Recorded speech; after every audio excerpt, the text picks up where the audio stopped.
Bonjour à tous, on est là aujourd'hui pour vous présenter le dernier détecteur sorti par Technetics, le Patriot. Patriot, on en a quand même beaucoup parlé lors de la dernière élection présidentielle, mais là, rien à voir avec la France ou un parti politique. Le Patriot, en fait, c'est le nom que donnent les Américains, c'est pour ça que vous avez un beau drapeau américain. Donc, c'est un nouvel appareil sorti par Technetics qui vient en fait, qui est dérivé directement du T2, des F75 et des F70. Donc, ce n'est pas vraiment quelque chose de nouveau, c'est juste toujours la même plateforme qui est utilisée. C'est un appareil qui fonctionne à 14 kHz avec un disque de 27 cm double D, donc c'est vraiment ce que les gens veulent en termes de spécificité. C'est un appareil qui passe partout, les terrains minéralisés, pollués ou pas. On retrouve à peu près les mêmes réglages que le T2, sauf qu'il nous manque deux choses en fait. Le réglage étalé des ferreux, parce que sur un Patriot, il ne va que de 0 à 15 contre 0 à 39 pour un T2 ou un G2. Et il manque aussi un vrai effet de sol manuel. Là, on a un effet de sol par Ground Grab. Concrètement, si vous allez faire de la plage sur sable mouillé, vous pouvez en faire un petit peu avec le Ground Grab. Si vraiment le sol est très minéralisé, noir ou rouge, ça ne fonctionnera pas et là, il faudra investir dans un T2. Les points forts du Patriot, c'est son poids. Il est un petit peu plus léger que le T2 justement, et surtout son prix, parce que pour démarrer, il ne coûte que 589 €. Il est livré avec le protège-disque, la double protection pluie et le casque. C'est un appareil qui est léger, simple à utiliser, et on va vous présenter tous ces réglages sur le terrain.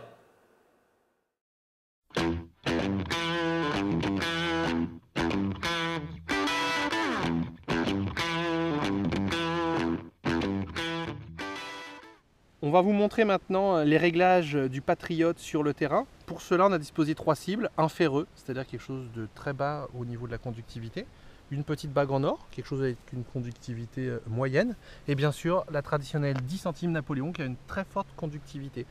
La conductivité du métal va de 0 à 80, de 0 à 100 selon les métaux, et plus c'est haut en fait, plus votre cible est conductrice, et plus c'est bas, plus ça a une chance d'être du fer généralement, sachant qu'un très gros ferreux peut avoir une conductivité au maximum à 90, mais vous verrez que ça va un petit peu dans tous les sens, alors qu'un petit ferreux aura toujours une conductivité très basse.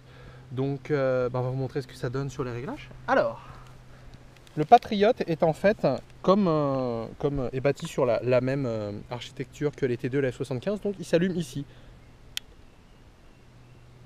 Donc vous voyez ici on a bien 4 piles de 1,5 volts comme sur un T2. Hop. Et donc il s'allume ici. Donc c'est aussi le volume sonore. Ouais, donc là je l'ai mis à fond pour la vidéo. Alors on y va. Donc on a touché à rien du tout. Donc regardons. Là on n'a pas le clou. Et là on a bien nos trois cibles. Alors maintenant regardons un petit peu comment tout ça va sonner. Alors, la première chose c'est le programme. On a deux programmes, vous voyez. Programme 1, programme 2. Tout simplement le programme 2 c'est le mode tout métaux. Donc on va rester en programme 1. Ensuite, on va avoir la discrimination, qui est la faculté du détecteur à enlever les métaux. Donc regardez, si on se met à 0, vous voyez, on passe en tout métaux. Donc là, nous, AT, ça veut dire all metal. Donc là, on va se remettre quand même en discret. On est à 2, on a un peu de discret. Là, écoutez. On entend bien que le fer sonne en grave, alors que les autres cibles sonnent toujours en non grave. Donc, hop, remettons-nous sur le premier. La discrimination, bon, on va se mettre quand même à 14.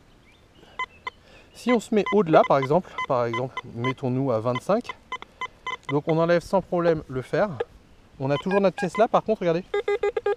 Bon, on a toujours notre pièce, notre bague en or, mais si on monte un petit peu toujours la discrimination, vous voyez, là, elle sonne plus que d'un côté, ça veut dire que c'est plus bon. Donc, comme sur n'importe quel détecteur, il ne faut jamais trop monter la discrimination. Parce que ce qui se passe, c'est qu'au-delà de 15, on commence à taper dans l'aluminium. Si vous tapez dans l'aluminium, vous éliminez certaines petites cibles, des alliages, les petites cibles en or. Donc regardez, on ne va jamais monter au-dessus de 15, parce qu'à 16, regardez, on commence à taper dans foil. Foil, c'est l'aluminium. Donc 15, c'est le maximum. À 15, on enlève sans problème ça.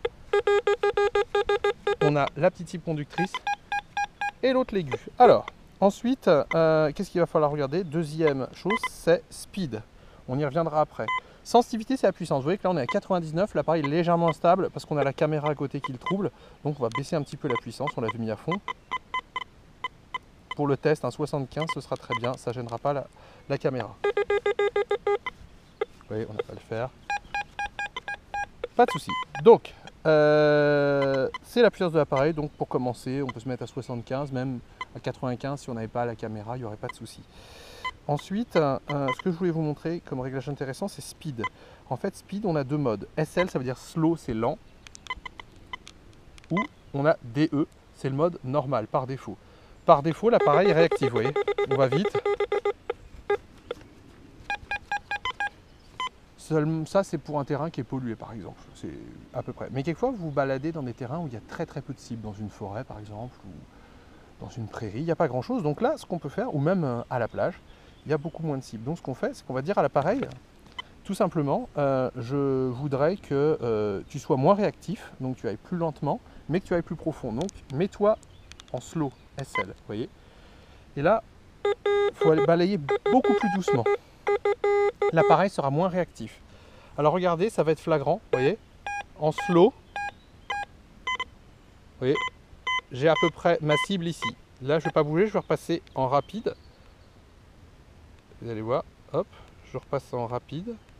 Donc, slow, j'ai ma cible, et là, je vais passer en défaut. Je vais repasser en mode DE, et là, regardez, je ne l'ai plus. Là, on voit vraiment que quand on passe en mode slow, lent, on gagne en profondeur, mais il faut aller doucement. Si on met en mode rapide, l'appareil est moins performant, mais il est plus réactif. Alors maintenant, qu'est-ce qu'on a d'autre comme réglage? C'est quand même une belle machine, on a pas mal de réglages. Donc le threshold, c'est le seuil sonore, ça vous permettra tout simplement en mode tout métaux de régler l'effet de sol, donc ça ne sera pas grand-chose en mode discret. Vous verrez que l'appareil, en fait, il n'a pas de vrai calibrage de l'effet de sol. Il aura ce qu'on appelle un ground grab, c'est-à-dire un calibrage semi-automatique de l'effet de sol. Mais ça, on va revoir dans 2 petites secondes. Après, on a le nombre de tons. Selon votre oreille, vous pouvez décider de faire sonner l'appareil en un ton, c'est-à-dire que tout sonne pareil. Là, le fer est enlevé, toujours. En 1 F, vous verrez que l'appareil, on retrouve un petit peu un son du G2, vous voyez, le petit canard. Ensuite, pareil, la même chose aussi. Et là, on peut avoir du grave si on veut. Maintenant, si on passe en 4 tons, c'est notre préféré. Écoutez. Là, on entend bien haute conductivité en aigu, moyenne conductivité en moyen, et là, on enlève le fer, toujours. Là, ce qu'on peut faire, par exemple, c'est s'amuser à baisser un peu la discrete, vous voyez, et on va passer à 5, et regardez. Là, le fer sonne en grave, ça toujours en moyen, égard.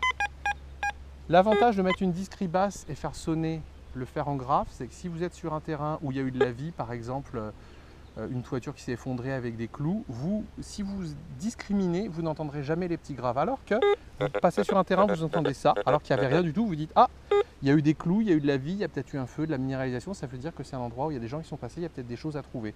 Donc ça peut être très intéressant quand même de travailler avec un niveau de discrete assez bas, comme par exemple 5. De toute façon, ça on ne creuse pas, ça on creuse, ça on creuse. Donc si vous débutez, vous mettez votre discrete à 15, mais quand vous aurez un petit peu compris la détection, vous serez sur des terrains un peu pollués, il ne faut pas hésiter à baisser la discrimination pour entendre les ferreux, ce qui vous aidera à trouver un terrain intéressant. Donc maintenant, pour la fin du test, repassons toujours à 15, c'est-à-dire qu'on ne veut pas entendre les ferreux. Alors, nombre de tons, vous voyez, on a même le mode DP, c'est ce qui vous permet, en fait, c'est le delta pitch. C'est et si le son monte, en fait, ça peut vous aider à mieux diagnostiquer un ferreux selon que le son monte en tonalité ou pas. Bon, entre nous, ça ne sert pas à grand chose. C'est ce qu'on appelait le mode SUM sur le Cortès. Vous l'avez aussi sur les Technetics, c'est pas quelque chose qu'on utilise beaucoup. Et le notch, là encore, c'est ce qui va vous permettre, si vous enlevez le fer, d'enlever par exemple le zinc. Donc on vous le conseille vraiment pas. Parce qu'on vous a expliqué que tout à l'heure, dès que vous augmentez au-delà du fer, vous perdez des cibles intéressantes. En Europe, on n'a pas la même histoire métallique qu'aux États-Unis, donc le notch, on ne s'en sert jamais. Voilà donc pour les programmes. Alors on a la fameuse touche Hertz, alors on va appuyer une fois, F3, F2 ou F1. Qu'est-ce que c'est que ça? Alors en fait, si vous êtes plusieurs appareils à 14 kHz ou si vous rencontrez une interférence électromagnétique, avant de vous éloigner, vous pouvez vous amuser à essayer de changer de fréquence. C'est comme sur un T2, hein, en gros, vous pouvez décaler la fréquence. Ça vous permet de détecter avec vos amis qui ont la même machine. Donc ça n'a pas d'incidence sur les performances, seulement vous passez de 14,1 à 14,15 à 14,17, il n'y a pas trop de différence. Ensuite, qu'est-ce qu'on a comme touche? On a le pinpoint. Le pinpoint vous permet de trouver une cible précisément. Vous voyez, elle est là. Donc regardez ce qu'on va faire. Là, vous voyez, on est directement dessus. Quand on est à 0, c'est qu'on est sur la cible. Regardez, et là, vous avez ici un point. Et ça vous dit exactement où elle est. On reste appuyé sur le pinpoint, regardez. Là, on est sur la cible. On s'éloigne, vous voyez. Donc le pinpoint vous permet de localiser exactement où se trouve une cible. Et en fait, le dernier, c'est ce qu'on appelle le ground grab. Alors le ground grab, c'est un effet de sol semi-automatique. On l'a sur la plupart des Fisher et des Technetics. Donc qu'est-ce qu'on va faire? On va appuyer dessus. Et là, vous voyez, le détecteur est réglé à 90. Quand on est ici ou ici, on n'a pas le même son. D'accord? Mais avant de le régler, pour mieux entendre le son, on va le régler ici. C'est le threshold, c'est le seuil sonore. Écoutez.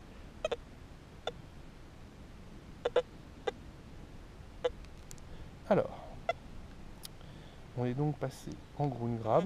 Ce qu'on va faire, on va pomper jusqu'à ce que ça s'équilibre. Ah oui, tout d'un coup là, quand on soit à 20 cm du sol ou à 5 cm du sol, on n'a plus de différence de seuil sonore. Le bourdonnement a disparu. Vous voyez, il s'est calé par rapport au sol. Il s'est calé par rapport à la phase. Donc là, l'effet de sol est réglé automatiquement. Alors, il faut savoir que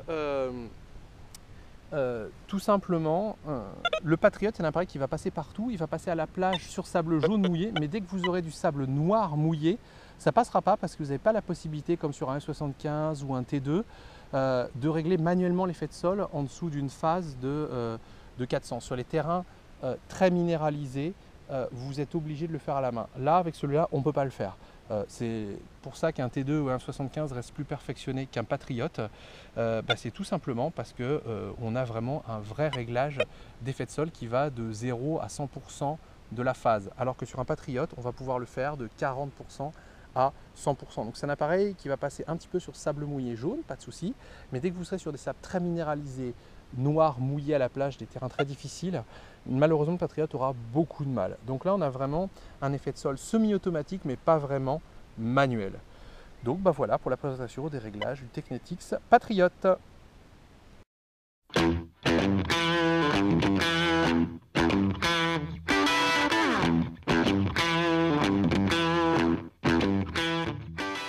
Le Patriot est un détecteur léger, simple à utiliser, avec pas mal de réglages intéressants comme celui de la réactivité et le nombre de tons.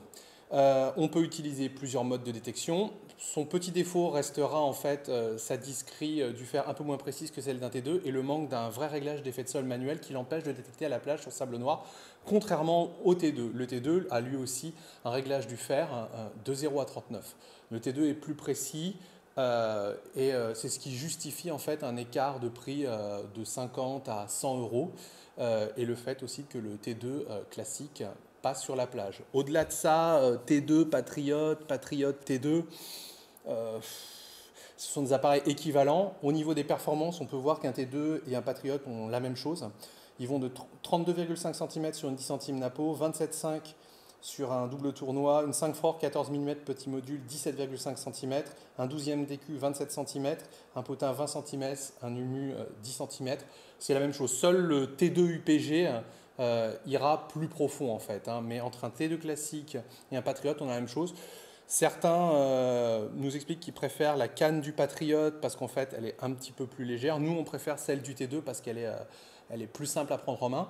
Au final, le Patriot, on l'a testé pour vous dans le numéro 64 du magazine. Vous pouvez retrouver ce test aussi sur le blog du fouilleur, lefouilleur.com. C'est un appareil qui, pour 589 € avec 3 accessoires en offre de lancement, c'est une excellente affaire. Et Technetics ne se le cache pas. En fait, ils ont relancé cet appareil pour pouvoir contrer l'AT Pro qui est vendu au même prix.